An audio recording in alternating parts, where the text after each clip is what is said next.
Have you ever thought about opening your own mobile cart or kiosk business? Maybe the facility you manage could establish new revenue by adding coffee, food, or retail services. Cart King International can be the answer to your needs. Cart King is a North American designer and manufacturer of the finest mobile coffee, food, and retail carts and kiosks. Cart King has been working with clients and corporations across North America for 20 years, providing innovative designs, custom manufacturing, and timely delivery. Carts and kiosks are fun, and so are the dozens of designs on our website. Please visit us today at www.cart-king.com or just call us at 1-877-986-7771 and get your sales rolling.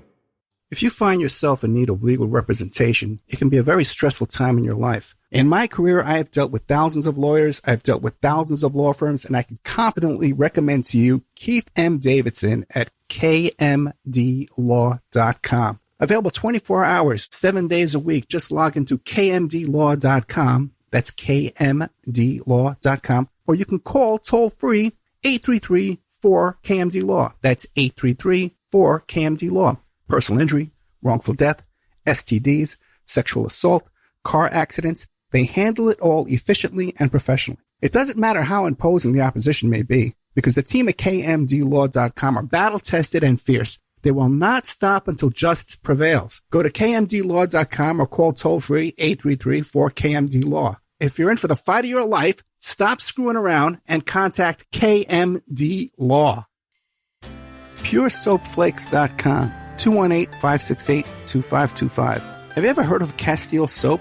Pure Soap Flake Company handcrafts fine soap bars, laundry powder, and concentrated soap flakes using organic vegetable oils from their northern Minnesota facility. Bathe your body and wash your clothes with pure soap products that are free of fragrance, GMOs, palm oil, sodium lauryl sulfate, and synthetic additives. Keep it clean, folks.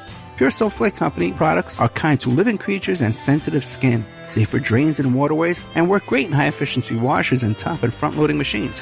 They have a little promotion going on. Contact them to order some soap. Mention the Opperman Report. You're going to get a free gift. They're going to sing a little extra soap, travel size, soap bars and laundry soap, cleaning soap flakes. I've been using that stuff all day long today. Great stuff. Order today at puresoapflakes.com or give them a call, 218-568-2525, 218-568-2525. Pure Soap Flake Company is a proud member of the Handcrafted Soap and Cosmetic Guild. The Opperman Report is brought to you by Aquadam.net. You can give them a call at 707-764-2119. A flooded home is never easy to deal with. You're left with the mess to clean up, the insurance companies to deal with, and not to mention all the memories, the precious memories that are lost in the flood. You can never replace those. And Aquadam can be a tool in your arsenal to protect your home and property from the floodwaters.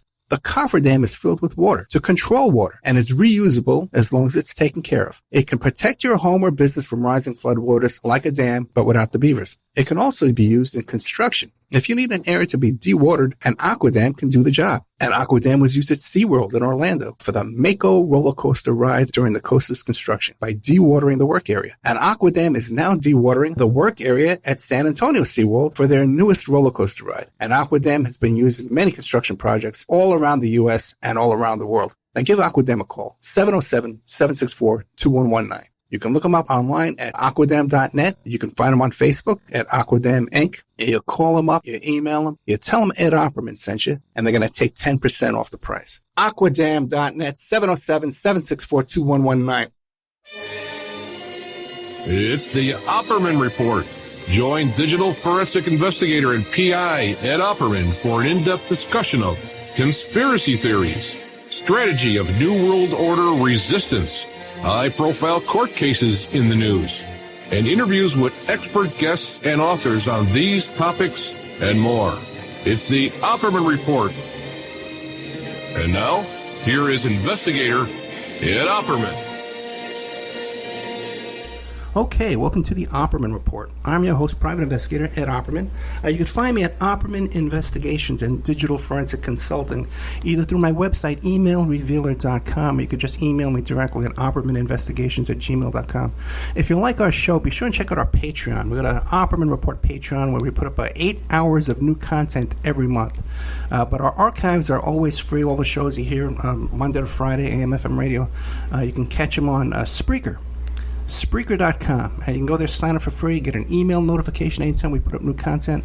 And there's a chat room, too. You can keep in contact with other guests. I have with us today Dr. Breanne Fahs, F-A-H-S. Her website is Breanne, B-R-E-A-N-N-E, F-A-H-S.com. And she's written a couple of books about feminism. Now, the new one is called Burn It Down, Feminist Manifestos for the Revolution. And more of the one we're going to be more focusing on today is the story of Valerie Solanas, the defiant life of the woman who wrote SCUM and shot Andy Warhol. They made a movie about this woman, too. Fascinating story. Dr. Fahs, are you there? Yes, hi. Thank you so much for joining us today. Tell us about yourself. Who is Professor Breanne Fahs? I'm a professor of women and gender studies at Arizona State University, and I mostly study radical feminism, women's sexuality, and what I call critical embodiment, as well as political activism. So those are kind of my areas of research, and Valerie Solanas is kind of right in the middle of those. I'm also a practicing clinical psychologist, so that also kind of, helps me to have an extra interest in Valerie Solanas, if that fusion between, writing and madness and her influence on the women's movement and a whole bunch of other themes. So yeah, that's my short story anyway. Now, for people who aren't familiar with this story, who was Valerie Solanas? So Valerie Solanas is most widely known for shooting Andy Warhol. This was, a pretty widely publicized event that happened just before Bobby Kennedy was shot. And so a lot of people kind of vaguely heard about it, but then the story was buried, obviously, when Bobby Kennedy was shot. But she, in June of 1968, shot Andy Warhol. She didn't end up killing him, obviously, but he had, really serious injuries from it and was hospitalized for a long time, and, kind of his life changed course after that. But in addition to shooting Andy Warhol, she wrote a very widely published and reprinted and well-known manifesto called the SCUM Manifesto. And this is a document that, many scholars sort of hold up as an ideal manifesto, right? One that kind of has all of the features of just a lot of raw anger and absurdity and linguistic reversals and all, it's a really absurd and wild document that some people sort of see as the embodiment of madness. But the basic premise of the SCUM Manifesto, she's writing it in the mid to late 60s, right at the height of, when Freudian psychoanalysis is, being sort of widely circulated in New York City, and, women are going to therapy and their husbands are talking to their psychiatrists, after the sessions and stuff like this. So she was very interested in this idea of the way that Freud had sort of been framing penis envy and the way that had been circulating in, all kinds of ways at the time. And so the manifesto is really designed as a kind of dramatic reversal. So a lot of it is very, very, very anti-men, but it's also playing with these reversals of things like, instead of thinking about penis envy, she sort of thinks about the opposite of that. And so there's, the manifesto is really a reaction to that late 1960s moment that you write kind of before the beginnings of the women's movement, but when that height of anger is brewing. Actually, that's right. Just think how different things were back then. Like you said, if a woman went to a psychiatrist, her husband could go in there after and say, well, what did she tell you? What did my wife tell you? I know she on the phone about it. Right. There's no privacy. I know. Or if a woman wanted to... I mean, I think people forget how strange that period of time was for women. I mean, it's just the expectations of, very, very conventional gender roles. Want ads were segregated according to gender, right? So there were jobs for men, right, which were plentiful, and then jobs for women, which were mostly, secretarial work and things like that.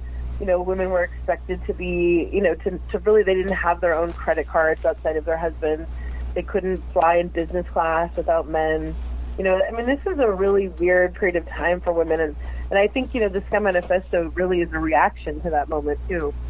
And just think, too, even up until the 80s, they would have ads for women, especially on Wall Street, a vivacious personality, bubbly young lady, attractive appearance, you know? And this was just how it was, man, you know? Yeah, and this is like before domestic violence shelters. Right. You know, this is like a period where I don't think people often can conjure it, especially for people in younger cohorts, just sort of how regressive and how conservative this moment was for gender.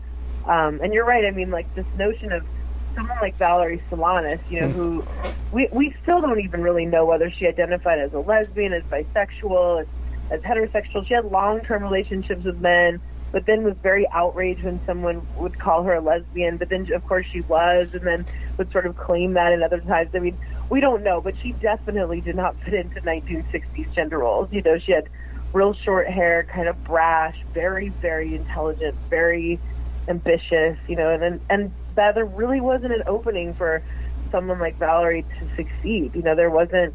She went to graduate school, and they kept telling her, well, we don't give fellowships to women because women are supposed to just get married, so they're a waste of our money, you know. And she had no intention, obviously, of getting married or of following that path, but she also, you know, she went the more conventional route of trying to get, you know, more and more education, and just found herself frustrated as this very bright and ambitious woman. I know that she had an experience in her life of early childhood sexual abuse, but what else do you think molded her? Who inspired her? Who were the philosophers and the great thinkers who she admired? I mean, she was a reader, and you see in lots of little ways, you know, when I was working on the biography, that she admired, you know, the early suffrage movement. She was interested in constitutional law. She wrote all these letters to famous constitutional lawyers, you know, asking about the Equal Rights Amendment. I mean, so before she went way sort of outside the mainstream avenues for change, you could see her struggling about wanting to understand and kind of fight and advocate for those more like within system modes of change. And then again, coming up against these really frustrating responses, especially about the sort of legal basis for gender equity. You know, at the time, there were plenty of lawyers, really prominent, famous ones, who were basically just arguing that there wasn't a legal basis for that. You know, and I think for someone like Valerie, who, you know, grew up with her mother and her sister, and was, you know, I think very early on sort of aware of like women's potential power and things like that, there's, you know, those influences really matter too. And then, of course, you know, getting an education. So she goes to the University of Maryland and gets a college degree, but the way that she was able to pay for that, which is really quite a tragic story, is that she was pregnant at age 15, and she basically gave the baby up for adoption in exchange for them paying her college tuition. So, you know, even like these sort of, you know, the choices that people had back then in terms of how do you like make opportunity for yourself if you don't have a lot of money, if you come from a family, you know, with like a single mom who's kind of struggling financially. How do you get an education? Well, that was the avenue that she had. So I think there's a lot of these moments with her where you see, you know, influences not just of, you know, prominent thinkers and different sorts of, you know, tensions of the time, but also just, you know, what are the options available to women who get pregnant at age 15 or who are dealing with sexual abuse from a really young age, or, you know, who are really bright and ambitious, but they don't fit in, and they certainly don't look like all the other women wearing strings of pearls and, you know, with perfect long hair. I mean, she just didn't quite fit into her time and place, you know. It always makes me wonder if she had been born a little bit later, would that have been easier for her? You know, she just stuck out like a sore thumb. And if you see these images of her with her classmates, it almost just, it kind of like hurts my heart to see how much she just is so not a character that fits into that cultural moment, you know. So I think in a lot of ways you can see her struggling through, you know, the 50s and 60s were really not especially the early 60s, were not a really, you know, welcoming time for iconoclastic, you know, out lesbian, you know, just really, you know, again, bright women. Like that, there wasn't a lot of receptor points, I guess, for that. And I think I really see that as a big influence in her later work, where, you know, she's sort of always struggling to get by, but having to make certain sacrifices that are compromising at times, you know? And what about her personal relationships? Did she have friends and socialize? I mean, she had an interesting kind of social world. She basically, when I was writing the book, I was so surprised in some ways by how many of these very, very close friends I would interview, and they would speak about her with such affection and just absolute devotion. So she didn't have many friends, but the friends that she had were very, very devoted to her. And she, I don't know, I think later, like in the late 70s, after she shoots Andy Warhol, is hospitalized and then gets out of the hospital, she was able to develop a little bit more kind of, I don't know if we would say healthy, but something approaching close or more bonded relationships with people. But prior to that, it was pretty tough. There's just, there's like evidence of so much conflict, one thing after another. She gets angry at a girl in college and pees in her orange juice and puts it back in the fridge. Stuff like that. You just think like, when she's a little girl, she punches a nun. This kind of stuff, this is like, plagues her throughout her life. So it's certainly she's not a character that's always easy to sympathize with. She also, though, was very keen on defending girls from boys, at school, like when she was really young, especially, throwing rocks at them and standing up for her sister. And, there's all these moments where you can see, like, the little firebrand Valerie sort of developing into, who she would later be. But, you also see that when, she really did have diagnosed paranoid schizophrenia, which sometimes was a little bit more under control than other times. But when that was out of control, you can imagine the sort of shattering impact that has on your social life and your social world when you're very paranoid and you really don't know who to trust. And that happened a lot, where she would get close to someone and then become convinced that they were conspiring against her. And that's a really normal thing that happens with paranoid schizophrenia, where people, they lose their sense of who might be in their corner and who isn't. And even people that truly are in your corner, they can't always believe it, right? And so she had all these radical feminists who had like sort of rushed to her aid, and she developed friendships with them, but then would sort of turn on them. And I think that's one of the great tragedies in some ways of this particular mental illness is... Did I lose you? That, and so, that was a real struggle for her up until the moment that she died, really. Now, the SCUM Manifesto, what would we find in the SCUM Manifesto? By the way, did she write the SCUM Manifesto before or after the Warhol shooting? So she wrote it before. So she writes the manifesto in 1966 and 1967. Then in 1967 goes and self-publishes it all over New York. So she makes mimeographed copies, which for those of you who don't know what mimeographs are, it's sort of like a early version of a Xerox machine that you kind of hand crank. So she makes all these mimeograph copies. She sells them to local bookstores. She makes sure to tell them to charge men $2 and women $1 for the SCUM Manifesto, which I always thought was kind of funny. And that was forever that she did that. And then, after that, the manifesto gets some kind of like underground attention.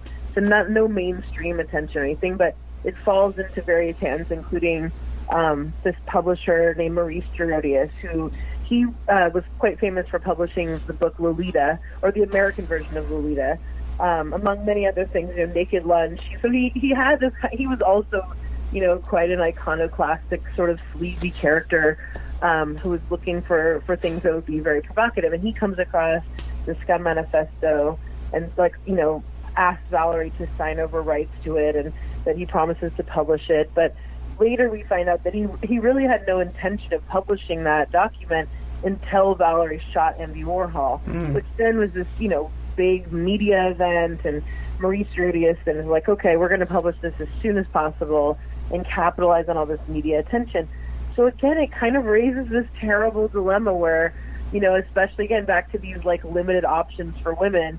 But basically, we know that Maurice Gerodius would never have published the manifesto if Valerie Solanas hadn't shot Andy Warhol, and yet Valerie Solanas shooting Andy Warhol means that that's the thing that she's most well known for.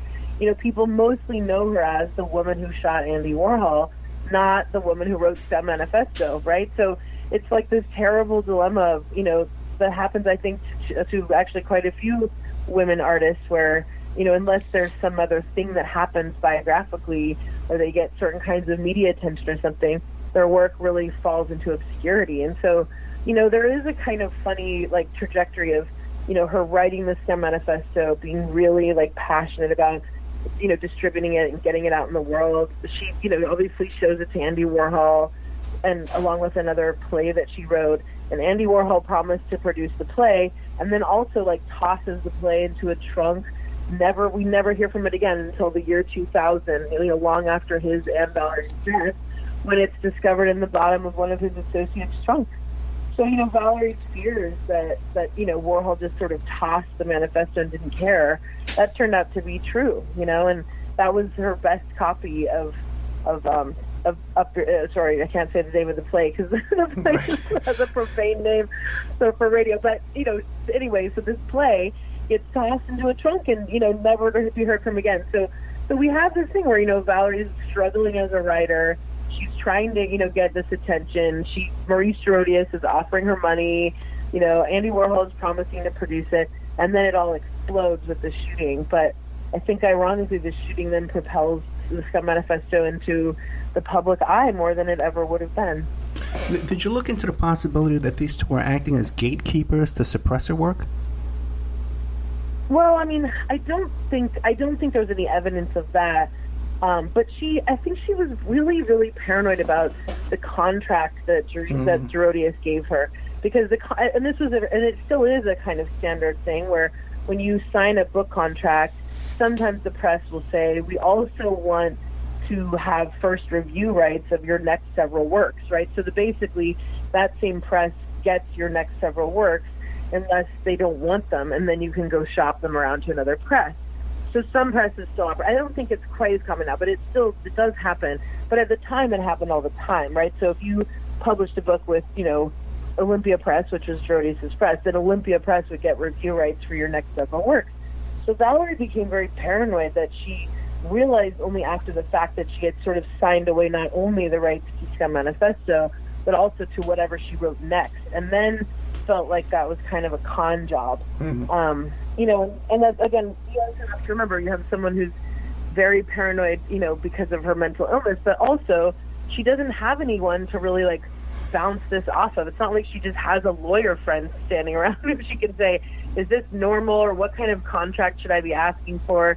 I mean, there's no one in her circle who can kind of advocate for her. So, I think in some ways we can sort of imagine that for someone like Valerie, who really does feel very protective over her work, that would have been a really confusing and difficult thing to navigate, right? To deal with signing book contracts and worrying that she's now signed away the rights to her next several pieces. Yeah, especially when it's such controversial material to begin with. You had bullseyeing yourself to begin and walking in the door. Now, right. The SCUM manifesto is considered visionary, right? Like she was predicting artificial insemination. She wanted a world without men. Am I correct? Yeah, right. So it's sort of it's like a document it's outrageous, right? In the very first sentence, she calls for the elimination of men, the elimination of money, an overthrow of the government in the first sentence, right? So it's quite a wild sort of document. But yeah, the whole document is really trying to imagine, what would it be like if men were no longer in charge? Obviously, if systematically there's like certain sections where she's advocating for men to be killed, how do we sort of let the world be taken over by women, and what would that look like, right? So she's taking down things like the money system, great art, literature, sexuality, and she has like different sections where she's kind of, picking off theme by theme what it would look like to have a world run by women, which at the time, of course, was even more unthinkable than it is now. Oh yeah, there weren't even like women mayors or women governors back in those days. Now, right. And you were telling me off the air that there's a lot of debate whether this was satirical or whether she really meant it. Yeah, I mean, that's one of the most interesting debates, I think, is, sometimes when you read, and for those of you, for listeners who haven't ever read the SCUM Manifesto, it is definitely worth just like, doing a quick Google search for it, or you can obviously buy a book version, but it's really, really, really an electric text, right? So when you read it, a lot of people feel very alarmed by it. Some people just find themselves laughing. Some people feel like it's really cathartic. There's like aspects where it's kind of an outlet for your own anger, whatever, sort of anger. Some people find it sort of startling or energy producing. There's some people just hate it and find it really disturbing. I mean, there's a lot of really strong reactions, like with many manifestos that you have when reading it. But the big thing that comes up immediately, usually after that first response, is sort of, is this real? Does she mean this? Is she saying this in a way where this is like somebody who genuinely does want to go eliminate all men? Or is this something where it's like a literary device or, kind of form of satire to use, hyperbole or extremes to kind of help us to think about, the ways in which women are treated, right? So it wouldn't be uncommon for people to speak about, in very misogynistic ways, for example, in these ways. Like, and we see that even now with like incels and, obviously even like the Trump presidency and everything else, right? It's just full of misogyny is like the norm, right? And so she's kind of, is this a literary device? Is it satire? Is she like doing, is it sort of a Jonathan Swift mode kind of thing? Or is this something where she's genuinely 100% dead serious? And I've been asked that, many, many times when I've interviewed in the past about her. And my response is always the same, which I think it might be both at the same time, right? So she herself has called the SCUM Manifesto a literary device in an interview that she did in the 70s, but she also said that she's completely serious. So in terms of what she's herself said, she said both, right? And I think it might be both, where she's serious and she knows that this is kind of a way of using satire to make a point, right? So I think for listeners, it's really important that you kind of have your own reaction to it, because it does, some people just, really react drastically differently to this text from each other. And it's interesting to see kind of your own reaction. For me, I found that the first time I read it, it felt like almost like the best versions of comedy, right? Where you kind of, I don't know, there's like a lot of laughter and kind of just like, wow, this is so absurd and extreme, but kind of pleasurable to read, but in like a weird, it's hard to describe, but you need to have your own reaction to it, I think, to see. Have you read it yourself? I don't know. Years and years and years and years and years ago, back in the 70s, back in New York City. So, I was on the Lower East Side with the Yippies, so yeah, I was out there myself. Now, real quick though, are there any interviews available with Solanas, like on YouTube? No, I mean, there's some newspaper articles that transcribe short interviews with her, so that's an interesting thing to see. And then there's now recently on YouTube, there's some really brief footage of her being arrested in Times Square after she shot Andy Warhol. And all she is sort of like shouting a couple of things at reporters, saying things like, read my manifesto and it will tell you what I am, or, kind of just one line at the press. So there's stuff like that. And then we have an audio recording of her last conversation that's known with one of the Warhol superstars, Ultraviolet. Ultraviolet tracked her down in San Francisco and managed to tape record this conversation where, Valerie's asking about copyright to the SCUM Manifesto. And Ultraviolet says, did you know that Andy Warhol died? And Valerie didn't know that. And then, sort of asked about that. So that's kind of like the longest recorded conversation that we have. And then, of course, Valerie was in a couple of Andy Warhol's movies, one of which is called I, a Man. And so in I, a Man, there's a couple of extended scenes with Valerie where, she's acting, so it's not her performing as herself, but it's pretty close to her performing as herself because, she's sort of joking around about this guy walking into an apartment building and commenting on his, I can't say it on the radio, and things like that. So, there's that. We do have some sense of her cadence and how she talked and, a little bit of her conversation style. And, of course, lots of letters. But there's not, like, really extended interviews. There is one, actually. There's another one I just realized that I had kind of a lot of fun listening to because it's so bizarre. Andy Warhol was very well known for recording everything. So, for people who are familiar with Warhol, you'll know that he recorded everything.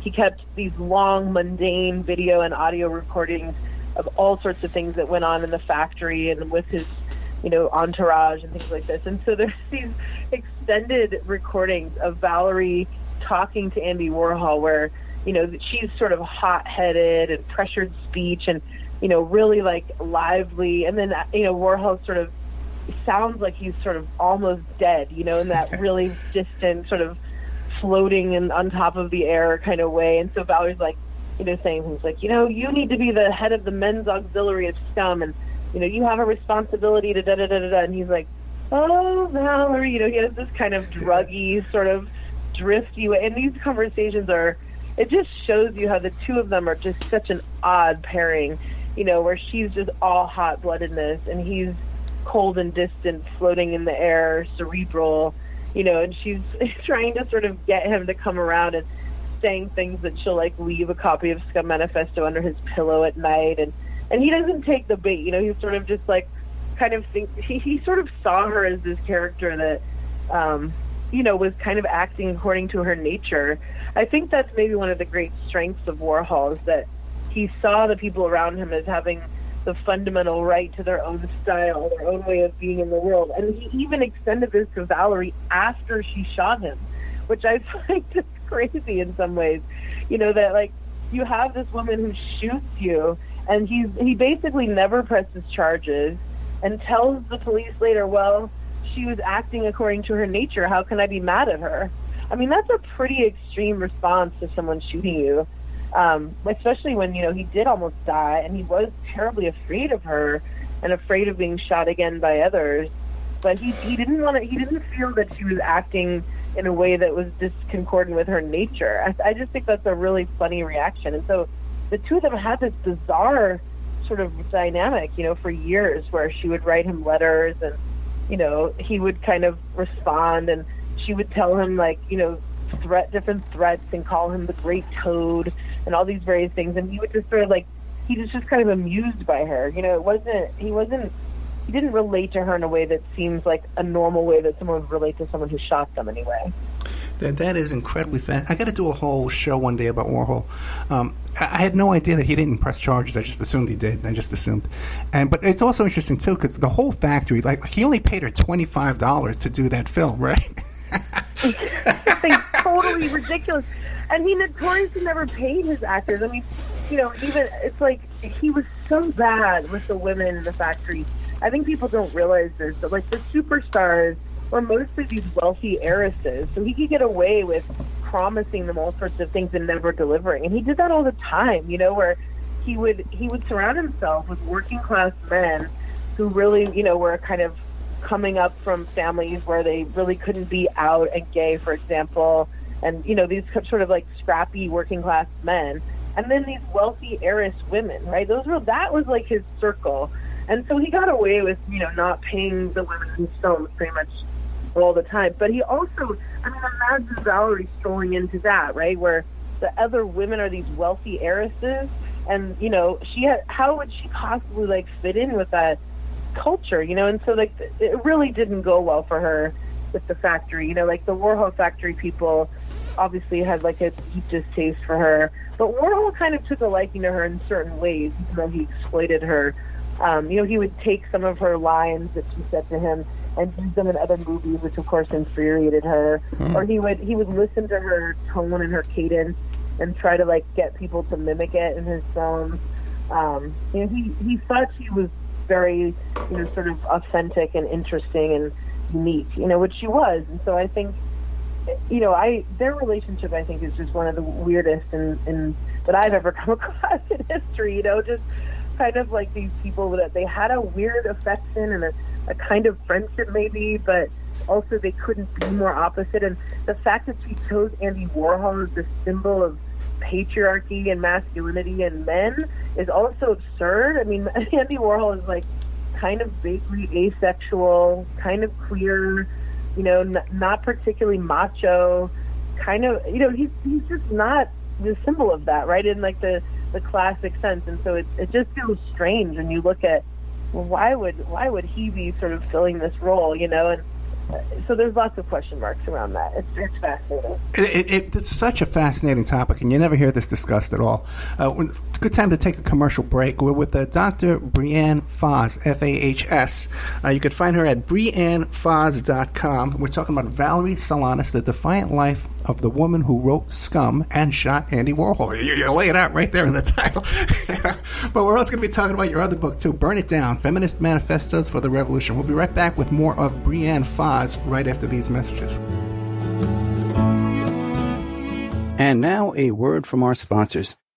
Have you ever thought about opening your own mobile cart or kiosk business? Maybe the facility you manage could establish new revenue by adding coffee, food, or retail services.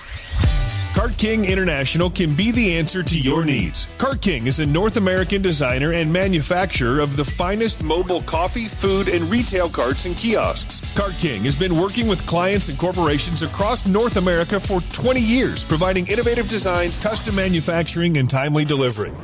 Carts and kiosks are fun, and so are the dozens of designs on our website. Please visit us today at www.cart-king.com or just call us at 1-877-986-7771 and get your sales rolling. Thank you so much for listening to the Opperman Report. I want to welcome all our new listeners at WWPR 1490 AM in the Tampa Bay area. We're brand new down here. We're getting a nice warm welcome. We have great advertising opportunities for local sponsors, local businesses, but also international websites and international companies too on our other stations in California, Nevada, Utah, and on the internet worldwide. But down here in Tampa Bay, Florida, we have some great opportunities for you to come in and get very, very affordable advertising rates. Get a hold of me at oppermanreport@gmail.com and we'll cut you a good deal. PureSoapFlakes.com, 218-568-2525. Have you ever heard of Castile Soap? Pure Soap Flake Company handcrafts fine soap bars, laundry powder, and concentrated soap flakes using organic vegetable oils from their northern Minnesota facility. Bathe your body and wash your clothes with pure soap products that are free of fragrance, GMOs, palm oil, sodium lauryl sulfate, and synthetic additives. Keep it clean, folks. Pure Soap Flake Company products are kind to living creatures and sensitive skin, safe for drains and waterways, and work great in high-efficiency washers and top and front-loading machines. They have a little promotion going on. Contact them to order some soap. Mention the Opperman Report. You're going to get a free gift. They're going to send a little extra soap, travel size, soap bars and laundry soap, cleaning soap flakes. I've been using that stuff all day long today. Great stuff. Order today at puresoapflakes.com or give them a call, 218-568-2525, 218-568-2525. Pure Soap Flake Company is a proud member of the Handcrafted Soap and Cosmetic Guild.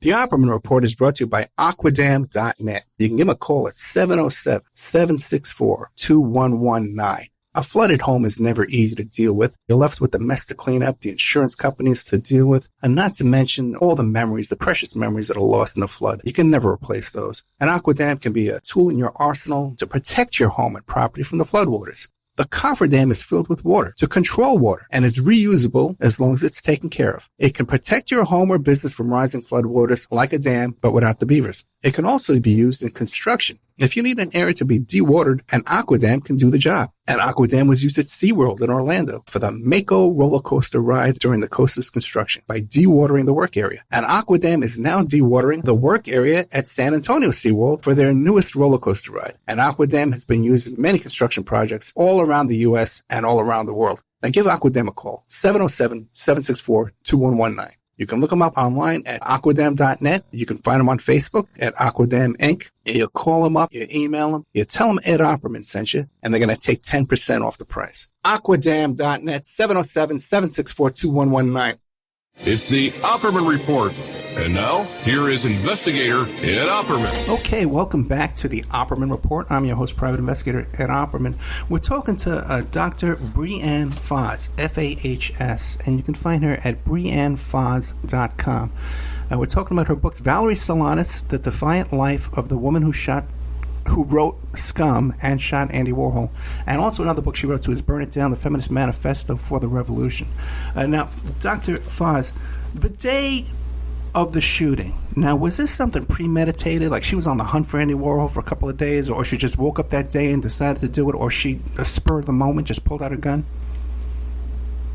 I mean, it's pretty clear that she was sort of fuming and had this boiling rage that had been happening for several days, but it was fairly premeditated. I mean, she went and talked to a friend. We know that she went and talked to one of her good friends, who I later interviewed, about how do I get a gun, how do you shoot someone, like really asking, like, how do you shoot someone? She really didn't know. And then, of course, later, when she didn't kill Warhol, and, maybe 5-6 years later, she was doing an interview where they asked her, like, do you have any regrets about shooting him?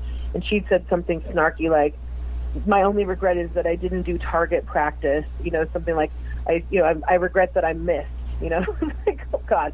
So, she really, I think this was a pretty premeditated thing. Now, of course, Maurice Herodias circulated a rumor that she really wanted to kill him first, and when she couldn't find him, she went to shoot Andy Warhol, but we don't really see any evidence of that. That was probably just a publicity stunt. Yeah.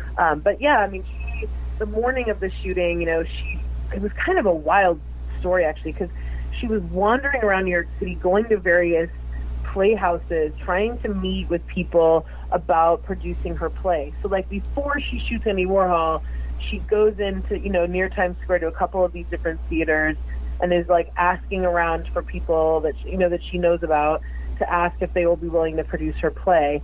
This is kind of a bizarre timeline if you think about that. Then she goes and meets with a woman named Margot Fiden, again, who she sees as having these various connections to the world of, Broadway plays and things. Fiden had been an actress and then, later, kind of was rising in power in that sort of world. And they have this long conversation, but she's doing it like at gunpoint, right? So she waits for Margot Fiden, has a gun, brings the gun into Margot Fiden's apartment. She's totally alarmed. She tells Fiden that she's going to go shoot Warhol. Here's another wonderful anecdote about sexism, right? She tells Fiden, I'm going to go shoot Andy Warhol now. Fiden then calls the police, and they don't believe her, right? Wow. So she's like, I just have this woman here. Her name's Valerie Solanas. She says she's going to go and shoot Andy Warhol right now, and they think it's a prank call, so they hang up. She calls back to the police department and says, no, this is not a prank call. Valerie Solanas is just in my apartment, told me she's going to go shoot him right now. You need to do something. Andy Warhol is going to be shot, and they think it's a prank call again and hang up. She calls back a third time, and they basically tell her, like, you're a stupid, silly woman making up stories, and then hang up again. So, there was this moment where Valerie made her intentions very clear to someone who then had the wherewithal to call police, and then the police just dismissed her as, silly and stupid and making up stories. And so, is your husband there? Put your husband on the phone right now. Right. Yeah. So, and then, of course, sure enough, like 2 hours later, Valerie, strolls into the factory. It was premeditated enough where she's waiting outside for him to come back. So she rides up the elevator with Warhol and of his associates. And then, they go into the factory and she pulls the gun on Warhol. She shoots him. She shoots two other men in the factory. And, the gun jammed, or she'd probably have kept going. And then, one of the guys is sort of, who's shot is pleading with her, like, just go, Valerie, just leave. Go here. There's the elevator. Take it. And then she, takes the elevator down, wanders around New York City for a while, and eventually turns herself in in Times Square to a traffic cop and basically says, I shot Andy Warhol, you should take me in.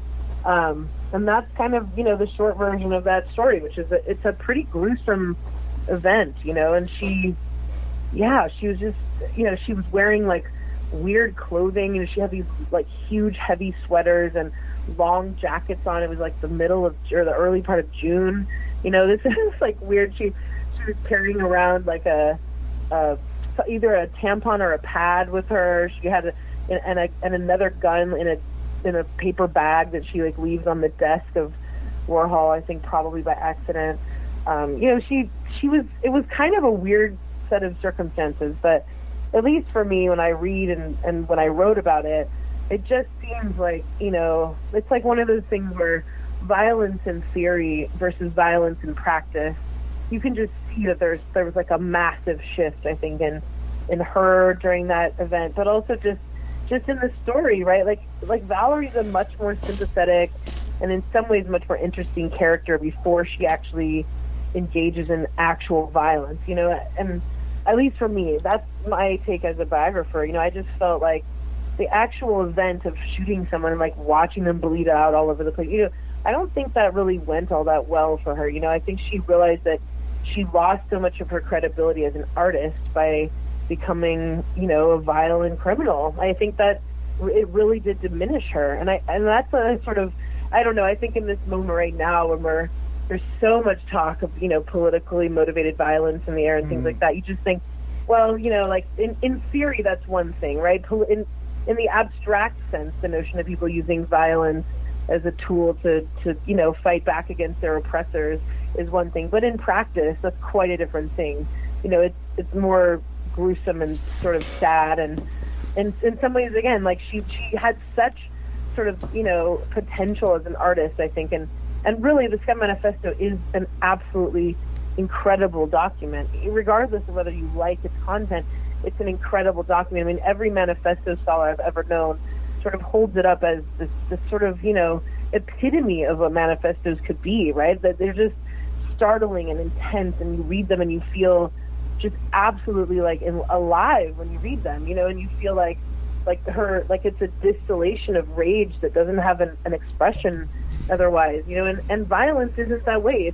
It doesn't come across in as a heroic thing. It doesn't come across as something where it's not an expression of rage that translates in the same way. Her manifesto is so much more impactful and powerful, I think, as that than the act of shooting Warhol was. And so, yeah, in some ways it's a sad story that becomes the story that dominates her life, because she had such a more interesting life than that event, And she didn't wind up doing a lot of time, 3 years, 5 years, something like that. Yeah, I mean, she really, because he never pressed charges, and because she was ruled to be mentally ill, she hopped around between different mental hospitals. She would escape from them, which is another thing I don't think people often think enough about, is she escaped from Bellevue. I mean, who does that? No one gets out of there. Or Mattawan, or, she got out of these places, which is really pretty wild. So, yeah, she went from mental hospital to mental hospital, mental hospital. And of course, those were god awful at the time. I mean, it's hard to even overstate that. They were doing all kinds of crazy stuff. At Bellevue, they were doing, for example, experimental hysterectomies on the inmates, or they're really not inmates, they're patients, really. So on their patients, right, they were like, oh, well, this is a population that we can exploit. And they would just, do experimental reproductive procedures. And Valerie was one of them. She had her uterus removed experimentally and not with her consent, and this really, planted the seed of even more paranoia, as you could imagine, where for years after that surgery, she became convinced that, her parents' schizophrenia had gotten much worse, and she became convinced that someone had implanted a device in her uterus that was being tracked by the mob, and this was a really, really strong paranoia that lasted for almost a decade. But it doesn't come from nowhere, all paranoias, they are based in reality. There really was an exploitative thing that happened to her uterus, and there really was something that happened against her will. It just wasn't a uterine transmitter being implanted by the mob. It was, an institution that thought that the bodies of patients in Bellevue were perfectly fine to operate on against their will. So it also is one of those moments where Valerie's story reminds us that madness isn't divorced from truth. Madness overlaps with truth, and people's paranoia often are rooted deeply in something that is true. We only got a couple of minutes left. Is there anything about Valerie Solanas I haven't asked you want the audience to know? Oh, well, I mean, I think one of the things that her story sometimes fails to communicate, unless you read the biography or read some of her letters and stuff, is just how profoundly funny she was, too. I mean, she used humor throughout her life always, and all of her writings are really funny. They're laced with things I think are quite funny and playful, and, she has the kind of humor that now I think we're starting to recognize as profound. If you like, Hannah Gadsby and Chris Rock and, Ali Wong and those kind of comedians, who really sort of speak the truth about things in a pretty edgy way, but it's funny because we see the aspects of truth in those. I think Valerie was very much that way too, and she had a very kind of New York sensibility that she comes there and really finds this bohemian sort of counterculture that she could sort of thrive for a time. And there's these periods of her life where she thrives that also reminds me that humor is one way that we survive terrible things, right? But also that when we figure out how to not always be swimming upstream so much, when you find your people or your tribe, or she could finally be in this place where she could sort of have her gender identity and her sexual identity just accepted and out in the open and not, sort of squeezed all the time. I think it really did help her as an artist. So for me, like when I look at her story, there's many, many takeaways, but that's one of them. And then, the other thing I think that I would want to sort of emphasize is that, for someone like Valerie, like the SCUM manifesto at its core is really arguing that women need to value their relationships with each other. Ultimately that's what she's saying, right? She has these long critiques in there of men, of course, but also of women who cater to men over women, right?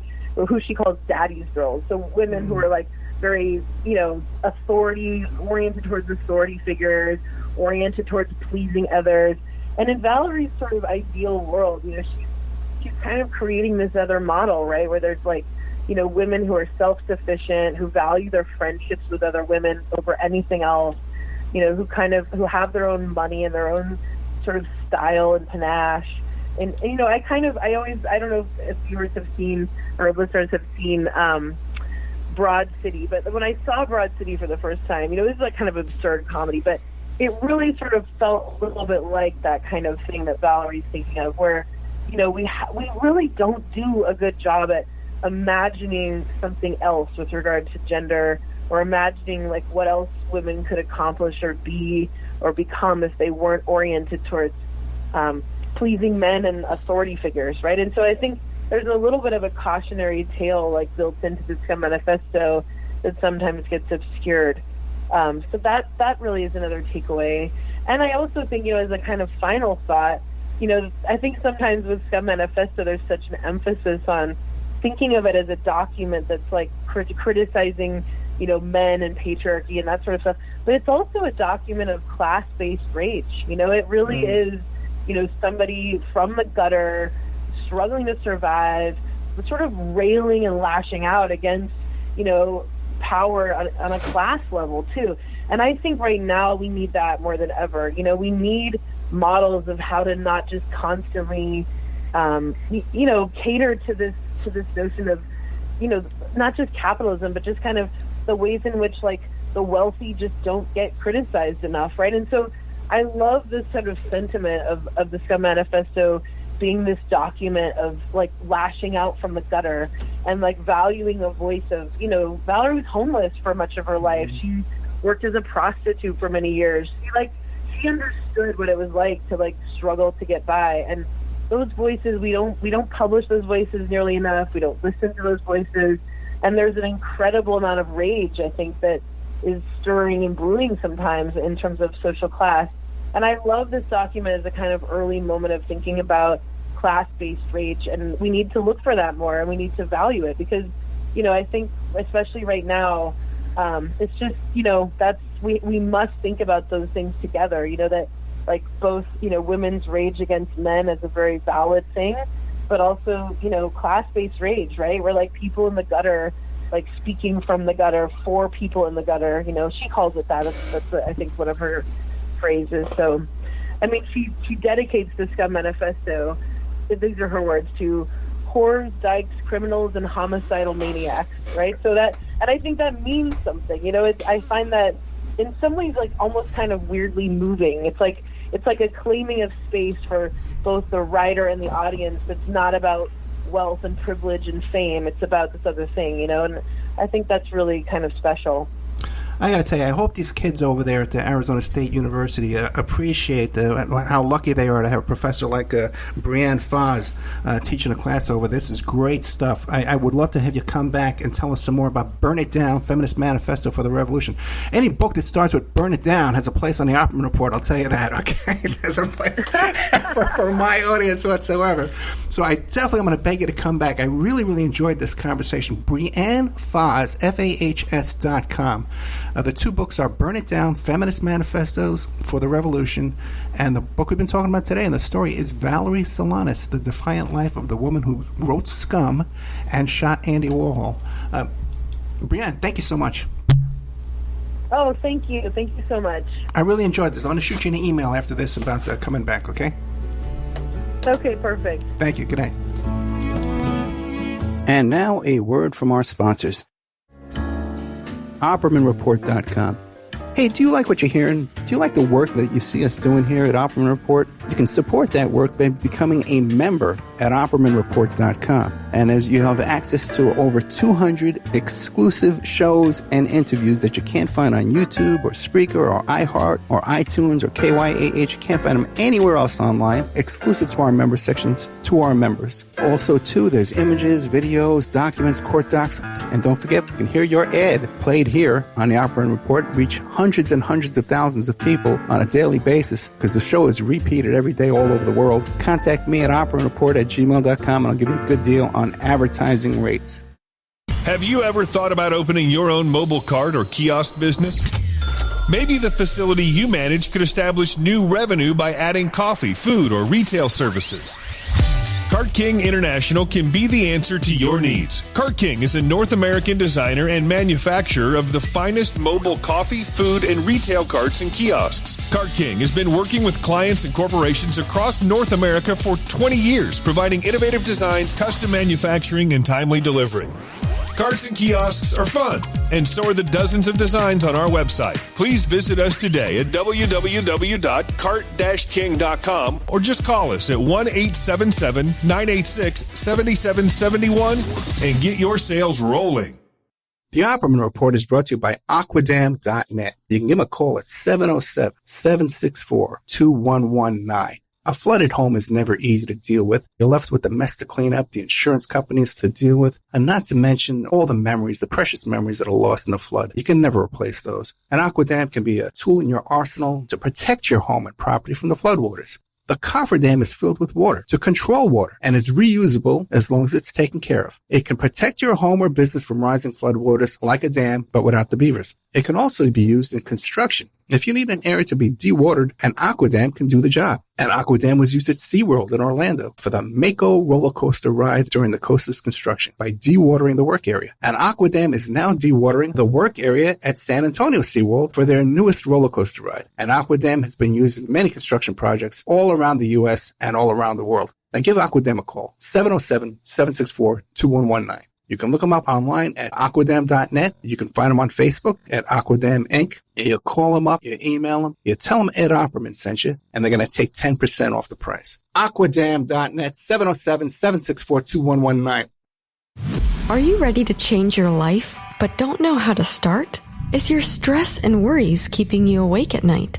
Have you been battling grief, anxiety, or depression all alone? Have you lost touch with your own sense of being or spirituality? Soul Free Therapies offers professional and affordable live video streaming counseling and coaching services from the comfort of your own home. Sessions offered in English, Spanish, and Portuguese. Go to our website at www.soul-free.com and book your first session today. If you find yourself in need of legal representation, it can be a very stressful time in your life. In my career, I have dealt with thousands of lawyers, I've dealt with thousands of law firms, and I can confidently recommend to you Keith M. Davidson at kmdlaw.com. Available 24 hours, 7 days a week. Just log into kmdlaw.com. That's kmdlaw.com. Or you can call toll-free 833-4KMD-LAW. That's 833-4KMD-LAW.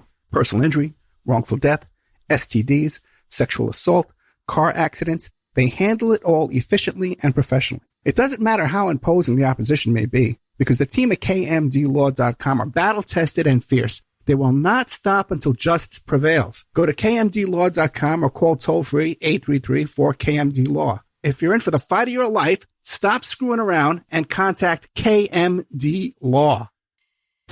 PureSoapFlakes.com. 218-568-2525. Have you ever heard of Castile Soap? Pure Soap Flake Company handcrafts fine soap bars, laundry powder, and concentrated soap flakes using organic vegetable oils from their northern Minnesota facility. Bathe your body and wash your clothes with Pure Soap products that are free of fragrance, GMOs, palm oil, sodium lauryl sulfate, and synthetic additives. Keep it clean, folks. Pure Soap Flake Company products are kind to living creatures and sensitive skin, safe for drains and waterways, and work great in high-efficiency washers and top and front-loading machines. They have a little promotion going on. Contact them to order some soap. Mention the Opperman Report. You're going to get a free gift. They're going to send a little extra soap, travel size, soap bars and laundry soap, cleaning soap flakes. I've been using that stuff all day long today. Great stuff. Order today at puresoapflakes.com or give them a call, 218-568-2525, 218-568-2525. Pure Soap Flake Company is a proud member of the Handcrafted Soap and Cosmetic Guild.